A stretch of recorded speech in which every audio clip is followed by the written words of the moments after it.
কারণ আল্লাহর কালামের একটা কালিমার মূল্য কেমন? লাউ কানাল বাহরু মিদাদাল লিকালিমাতি রাব্বি লানাফিদাল বাহরু ক্বাবলা আন তানফাদা কালিমাতু রাব্বি ওয়ালাউ জি'না বিমিসলিহি মাদাদা। আল্লাহ পাকের কালিমা, আল্লাহ পাকের ইলমের একটা কালিমার অনেক দাম। এটা এত বিস্তৃত যে এর ব্যাখ্যা লিখতে 7 সাগরের জল দিয়েও কাজ হবে না, সকল গাছকে কলম বানাইলেও হবে না, জিন ও ইনসানের হায়াতকে এর জন্য ব্যয় করলেও এর ব্যাখ্যা লেখা শেষ হবে না। জমিন ও আসমানকে কাগজ বানায় লিখতে থাকলে একসময় ইসরাফিল বাঁশি বাজাবে, কিন্তু আল্লাহ পাকের কালামের, আল্লাহ পাকের কথার একটা কালিমার ব্যাখ্যা লেখা শেষ হবে না। যেমন আল্লাহর রাসূলের মুখের ইলমি কামাল এটা যে নবীর একটা হাদিসও যদি কারোর মুখস্থ থাকে তাহলে একটা ছোট্ট হাদিস তাকে 1 সাগর আদর্শ দান করবে। উদাহরণ হিসেবে কুল্লু মুস্কিরিন হারাম, আল্লাহর রাসূল বলে গেছেন। এবার বাবা ইয়াবা কোন নামেই আসুক, যে নামেই নেশা আসুক, নবীর এক হাদিস দিয়ে হারাম হয়ে যাবে। এরকম কিছু ইলম তো দেন যে ইলমটুকুন দিলে ফরজিয়াত আদায় হয়। তালাবুল ইলমি ফরিদাতুন আলা কুল্লি মুসলিম, কিছু জরুরি ইলম যেটা শিক্ষা গ্রহণ করা প্রতিটা মুমিন নর ও নারীর উপরে আল্লাহ তাআলা ফরজ করেছে। আপনারা যেন আপনাদের সন্তানকে জরুরি এইটুকু ইলমও যেন না দিতে পারেন, এই কারণেই শিক্ষা সিলেবাসকে ধ্বংস করেছে বিগত দিনে আওয়ামী লীগ সরকার।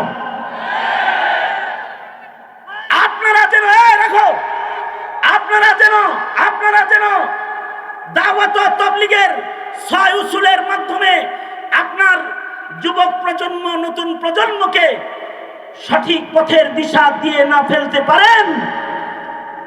এ কারণে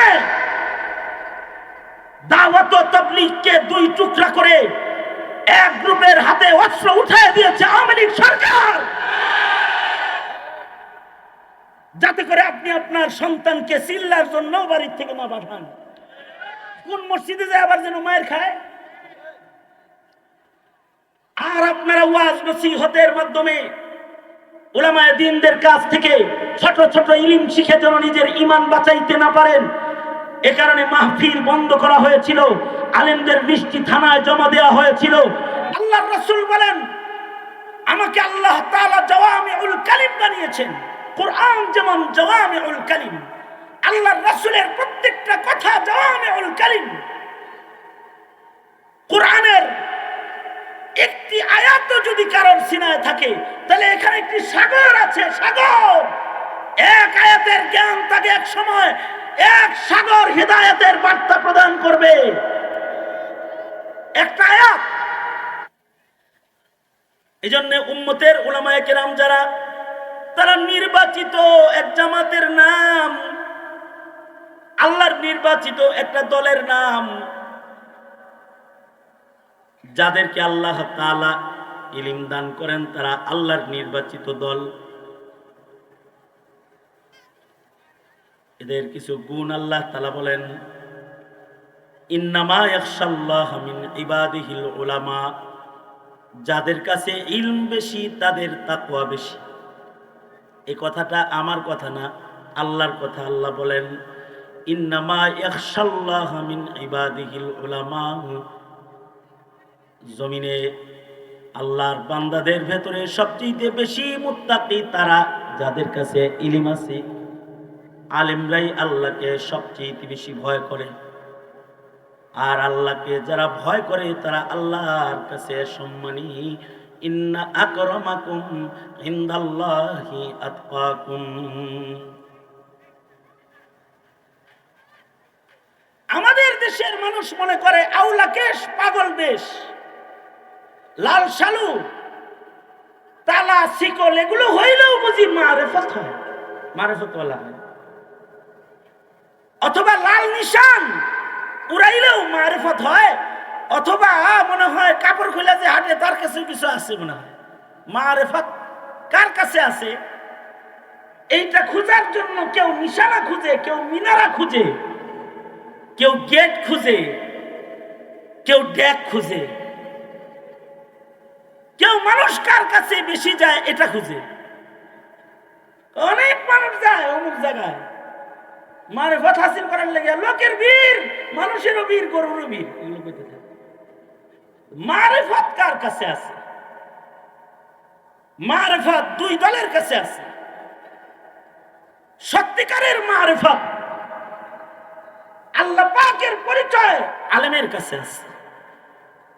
অকুলির রহমান ফাসআল বিহি খাবীরা। আল্লাহর ঠিকানা কেউ জানতে চায় তাহলে আলেমের কাছে জিজ্ঞাবে। ইবনে আব্বাস বলেন উদ্দেশ্য হলো আলেমের কাছে জিজ্ঞাবে। কারণ আল্লাহ পাককে আলেম যেমন চিনে তুমি তেমন চিনো না। কে আল্লাহরে চিনে এটা যদি নির্ণয় করতে চাও তাহলে পতাকা দেখা নয়, গেট দেখা নয়, ডেক দেখা নয়, তার ইলম দেখা বুঝতে হবে যে তার কাছে আল্লাহর মারিফত আছে। যার ইলম আছে বেশি সে আল্লাহরে চিনে বেশি, যার ইলম বেশি সে রাসূলরে চিনে বেশি। এই কারণে জমানার বড় আলেম যারা তারা আল্লাহকে বেশি চিনেছেন, তারা রাসূলকে বেশি চিনেছেন। যার ইলম নাই সে আল্লাহরেও চিনে নাই, রাসূলরেও চিনে নাই। শেখুল হাদিস আল্লামা আজিজুল হক বুড়া বয়সেও বড় আলেম, আল্লাহ চিনেন বেশি, রাসূল চিনেন বেশি। এজন্য শাহাদাতের তামান্না নিয়ে হুইল চেয়ারে রাজপথে দাঁড়াইতেন। মুফতি আমিনী রহমতুল্লাহ আলাইহি ইলম বেশি, আল্লাহকে চিনে বেশি, জীবন বাজি রেখে ইসলামের কাজ করে গেছেন। শাইখুল ইসলাম আহমদ শফি অসুস্থ বদনে বড় আলেম, তো আল্লাহরে চিনি বেশি, নবীরে চিনি বেশি, তাই আল্লাহ আল্লাহর রাসূলের মহব্বত বেশি। নিজে রাজপথে নেমেছেন আর ইমানদারদেরকে আল্লাহ আল্লাহর রাসূলের প্রেম প্রকাশ করার জন্য বুড়া বয়সেও আহ্বান করেছেন। শাপলা চত্বরে ডেকে নিয়েছেন। আল্লাহরে চিনে বেশি, নবীরে চিনে বেশি। যার ইলম বেশি সে রাসূলরে চিনে বেশি, যার ইলম বেশি সে আল্লাহকেও চিনে বেশি। আল্লাহকে চিনে বেশি বিধায়ী মুত্তাকি সে বেশি, তাকওয়া তার ভেতরে বেশি। এ কারণেই আলফাজে ইলম যার কাছে আছে সে মুত্তাকি না। আনোয়ার ইলম সহ ইলম বা আমল জিন্দেগি যার আছে সে হলো মুত্তাকি। এ কারণে ইমাম মালিক রহমতুল্লাহ আলাইহি বলতেন লাইসাল ইলম বিকাসরাতির রিওয়ায়াত, অনেক হাদিস রিওয়ায়াত করার নাম ইলম না, তাকওয়ার নাম হলো ইলম, আমলে জিন্দেগির নাম হলো ইলম। যেমন জানে তেমন মানে। ওই আলেম যে জানে কিন্তু মানে না, তাকে দোজখের আগুনে সবার আগে ফেলা হবে। জানে এবং মানে সে হলো মুত্তাকি আলেম।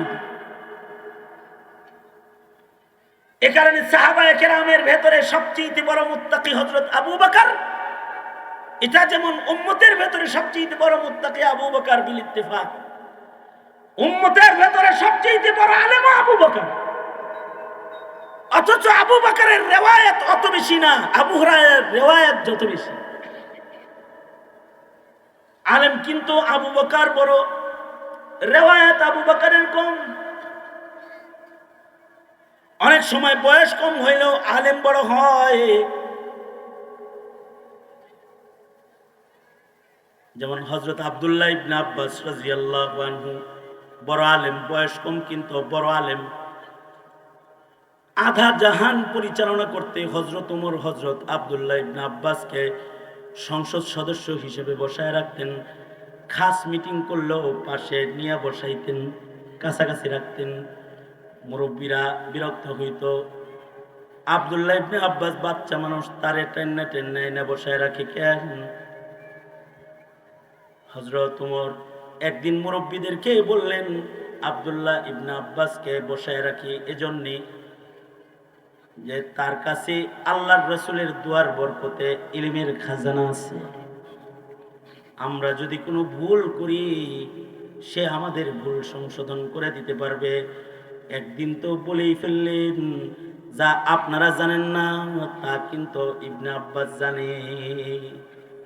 হযরত ওমর জিজ্ঞাসা করলেন মুরব্বী সাহাবীদেরকে, এই বলেন তো দেখি সূরা নসরের দ্বারা আল্লাহ তাআলা কি খবর পাঠাইছে? এখান থেকে আমাদের সূরা নসর দিয়ে এই উম্মত কি পাইছে? সূরা নসর নাযিল হওয়ার পরে কেউ বলে যে বিজয়ের সংবাদ আইছে, দলে দলে লোক মুসলমান হইব এই সংবাদ আসছে। আল্লাহ তাআলা জিক্র আজকার করতে বলছে, তার বন্ধুকে সান্ত্বনা দিয়ে দিছে, ইতমিনান আসছে। হ্যাঁ, এটাই আমাদের বুঝ। কিন্তু ইবনে আব্বাস রে জিগাও, ইবনে আব্বাসকে জিগায় বলে, এই সূরা নসর নাজিলের দ্বারা কি শিক্ষা? সূরা নসর নাজিল করে আল্লাহ তাআলা উম্মতকে কি মেসেজ দিছে? উম্মতকে মেসেজ দিছে নবী তাড়াতাড়ি চলে যাবে। এটা হযরত ওমর বলেন, এই কথাটাই আমরা কেউ বুঝি নাই, কিন্তু আবু বকর সূরা নসর যেদিন নাজিল হয়েছে সেদিনই বুঝেছে।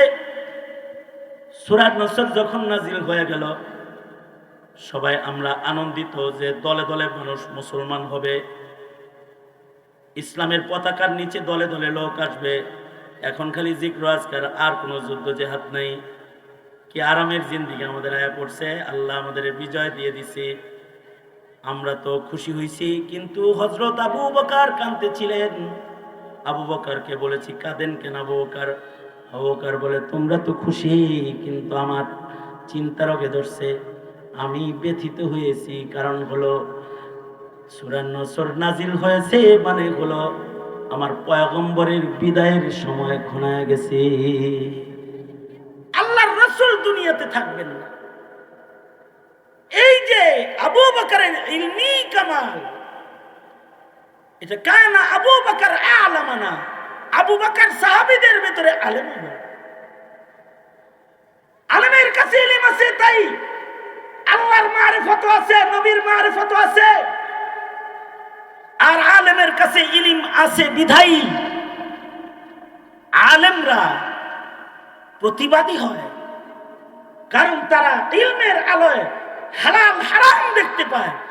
এ কারণে ডক্টর ইঞ্জিনিয়াররা মুখ বন্ধ করে বসে থাকতে পারে, কিন্তু মৌলবী মুখ বন্ধ করে বসে থাকতে পারে না, তার জবান খুলে যায়। কারণ সে জান্নাত সুস্পষ্ট ইলমের আলোয় দেখতে পায়, জাহান্নাম সুস্পষ্ট ইলমের আলোয় দেখতে পায়। কারণ ইলমের দ্বারাই তো আল্লাহ পর্যন্ত পৌঁছা। নূর, এটা আল্লাহ পর্যন্ত পৌঁছার নূর। এ কারণে ইলম হাসিল করা প্রত্যেক মুমিন মুসলমানের উপরে আল্লাহ তাআলা ফরজ করেছেন। রাসূল বলেন, তলাবুল ইলমি ফারিদাতুন আলা কুল্লি মুসলিম।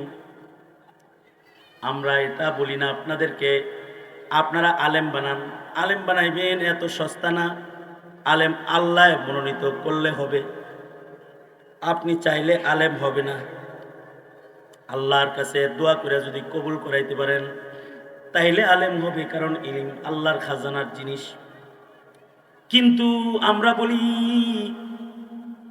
আলেম না বানাইতে পারলেও তলবে ইলম বানান, নিজের সন্তানকে তালিবুল ইলম বানান।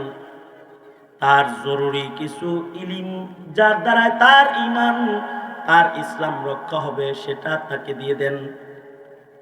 যদি তাকে সামান্য ইলমও দিয়ে দেওয়া যায়, নবীর কয়টা হাদিস, ছোট ছোট কোরআনের কয়টা সূরা, এগুলা যদি তার হৃদয়ে ঢুকায় দেওয়া যায়, তার কলবে ঢুকায় দেওয়া যায়, তাহলে এই ছোট ছোট ইলমগুলাই বটবৃক্ষ হয়ে তার ঈমান পাহারা দিতে থাকবে। হযরত থানবী উপমা দিয়ে বুঝাইছেন, মাটির ভেতরে দানা পুঁতা দিলে দানা যেমন একটা গাছ হয়, ছোট্ট বাচ্চার সিনায় কোরআন হাদিসের বীজ বপন করে দিলে এক সময় তার এই ছোট্ট ইলমটাই অনেক বড় গাছ হয়ে যায়। যে গাছের ছায়ায় তার ঈমান হেফাজত হয়, তারে নাস্তিকদের পাড়ায় কেউ টাইনা নিতে পারে না।